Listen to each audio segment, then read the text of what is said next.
یہ شہر اور آج کا یہ مہینہ حرمت والا ہے۔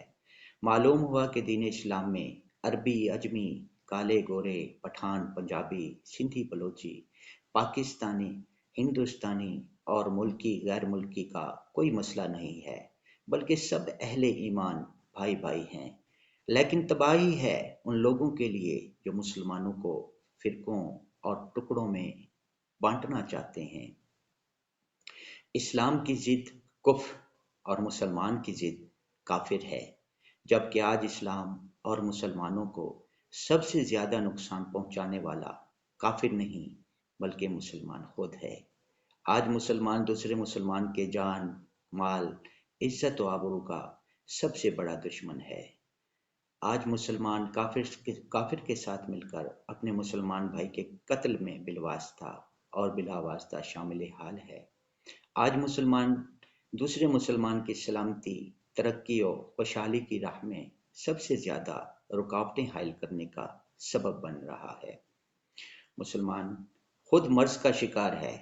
آج مسلمان ترقی و خوشحالی، امن و امان کے لیے کافروں کی مثالیں پیش کرتا ہے، مگر اپنے مرض کے علاج کی طرف توجہ نہیں دیتا۔ یہ جملہ کہنا آسان ہے مگر یہ کام بہت مشکل ہے۔ ناظرین، آپ نے دیکھا ہوگا کہ جس گھر کا باپ سمجھدار ہوتا ہے تو اس گھر کے بچے نہ صرف خوشحال ہوتے ہیں بلکہ آپس میں متحد ہوتے ہیں اور ان کو کوئی دوسرا آسانی سے نقصان نہیں پہنچا سکتا۔ مگر مسلم امہ کا المیہ یہ ہے کہ مسلک کے نام پر ٹکڑوں میں بٹ گئے، ایک دوسرے پر طعن و تشنیع کرنے لگے۔ یہ ایک مسلمہ حقیقت ہے کہ ہر طرف نام کے مسلمان ہیں، ان میں نہ اقبال کا مرد مومن ہے، نہ نگاہ ہے اور نہ فکر آخرت، جبکہ مسلم قوم کو یہ سمجھنا چاہیے کہ جب ہم آپس میں ایک دوسرے کے دشمن بنے رہیں گے تو ہماری حفاظت آسمان سے اترنے والے فرشتے بھی نہیں کر سکتے۔ ایک نکتے کی بات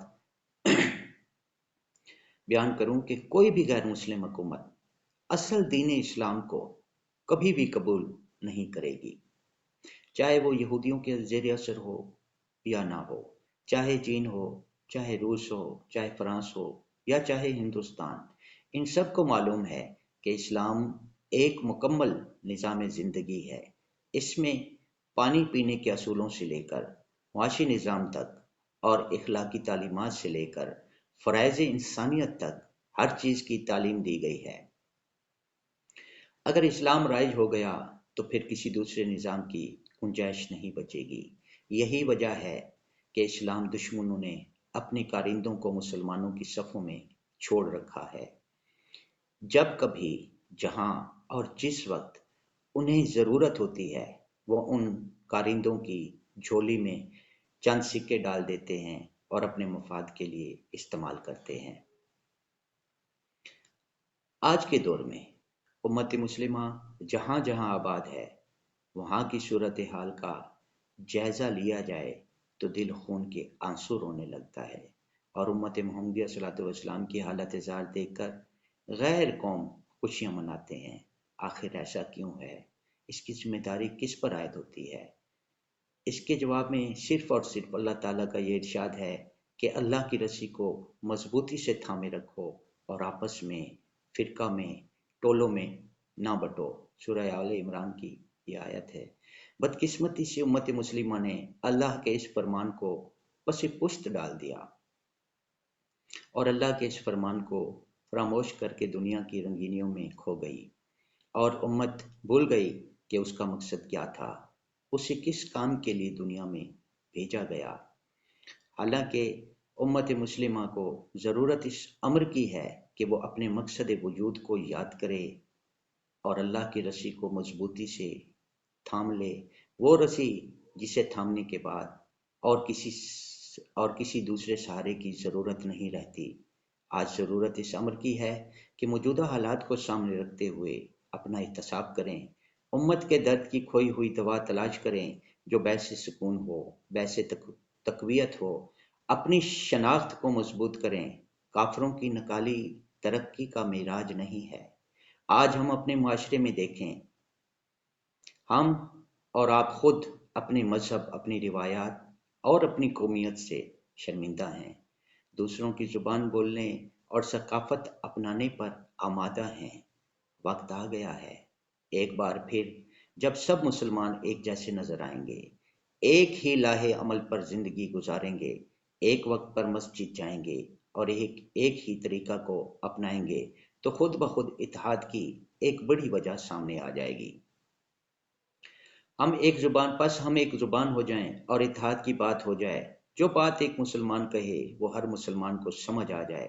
ناظرین کرام، ہمارے پاس نہ تو رسول اللہ صلی اللہ علیہ وسلم نے لوٹ کر آنا ہے اور نہ آپ صلی اللہ علیہ وسلم کے صحابہ نے اور نہ ہی کسی اور بزرگ نے۔ ہمارے ہاتھ میں واحد اثاثہ قرآن کریم ہے، اس کو مضبوطی سے پکڑیں، اپنی زبان میں پڑھیں، سمجھیں اور عمل کریں، یہی نجات کا راستہ ہے۔ ایک اعتراض کیا جاتا ہے کہ قرآن کریم 1400 سال پرانی کتاب ہے اور موجودہ مسائل کا تدارک کرنے کی اہلیت نہیں رکھتی۔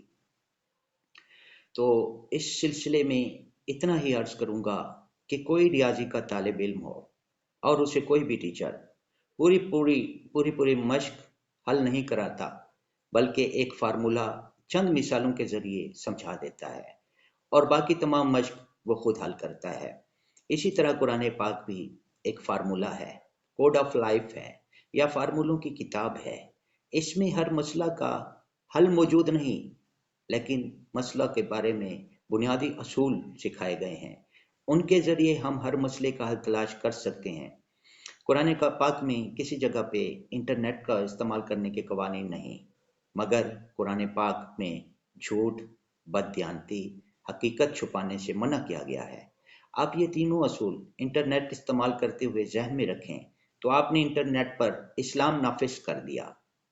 قرآن کریم میں ٹریفک کے اصول بھی نہیں ہیں، مگر سورہ نساء میں اللہ تبارک و تعالیٰ نے فرمایا ہے کہ اپنے حاکم کا حکم قبول کرو اطاعت کرو۔ تو جب ہم ٹریفک کانسٹیبل یا ٹریفک سگنل کے مطابق چلیں تو ہم نے اسلام کی ٹریفک کو نافذ کر دیا۔ الغرض قرآن مجید میں ہر مسئلے کا حل ہے، بس ہمارا ایمان ہونا چاہیے کہ قیامت تک یہی کتاب ہماری رہنما ہے۔ لیکن ہم نے سیاست، نہ معیشت، نہ دفاع، نہ گھریلو زندگی میں قرآن پر نہ خود عمل کرتے ہیں۔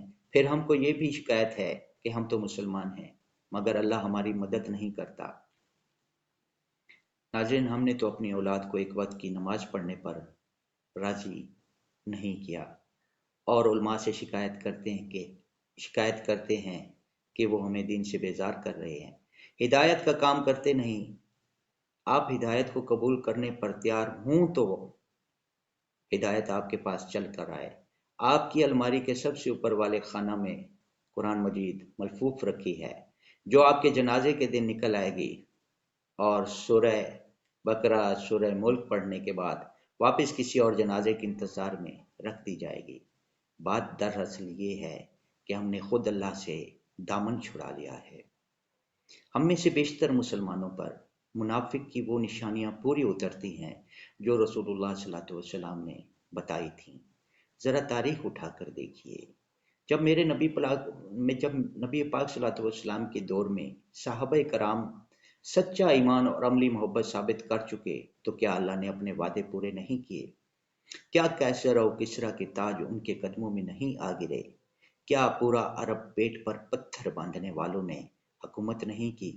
اللہ کے وعدے ایمان والوں سے سچ ہیں مسلمانوں، مگر ہم کاذب ہیں اپنے دعووں میں، اس لیے ہم دنیا اور آخرت میں رسوا ہیں۔ اب وقت آ نکلا ہے کہ امت مسلمہ پر نزا کا عالم ہے، اور عالم نزا میں ایمان لانا اللہ کی بارگاہ میں مقبول نہیں، مگر کوشش کرنے میں کیا حرج ہے؟ وہ رحمان ہے، وہ رحیم ہے۔ ہم لوٹیں گے تو وہ 10 گنا تیزی سے ہمارے قریب آئے گا۔ بے شک ہم اس کے ہیں اور اسی کی طرف ہمیں لوٹ کے جانا ہے۔ ہم تو مائل بکرم ہیں، کوئی سائل ہی نہیں۔ ہم تو مائل بکرم ہیں، کوئی سائل ہی نہیں۔ راہ دکھلائیں کسے، راہ رو منزل ہی نہیں۔ تربیت تو عام ہے جوہر قابل ہی نہیں، جس سے تعمیر ہو آدم کی یہ وہ گل ہی نہیں، کوئی قابل ہو تو ہم شان کئی دیتے ہیں، ڈھونڈنے والوں کو دنیا بھی نہیں دیتے ہیں۔ ناظرین، اس وقت ضرورت صرف اس بات کی ہے کہ ہم مسلمان ایک دوسرے کی حرمت کو پہچانیں، ایک دوسرے کی عزت و آبرو اور جان مال کے محافظ بنیں۔ ایک مسلمان دوسرے مسلمان کو جب سلامتی دینے والا، سلامتی کی گواہی دینے والا بن جائے گا تو ہم مسلمان ایک دوسرے سے جب حسد کرنا چھوڑ دیں گے، ہم مسلمان جب ایک دوسرے پر تہمت، بہتان اور الزام تراشی کرنا چھوڑ دیں گے تو انشاءاللہ ترقی، خوشحالی ہمارا مقدر بنے گی۔ السلام۔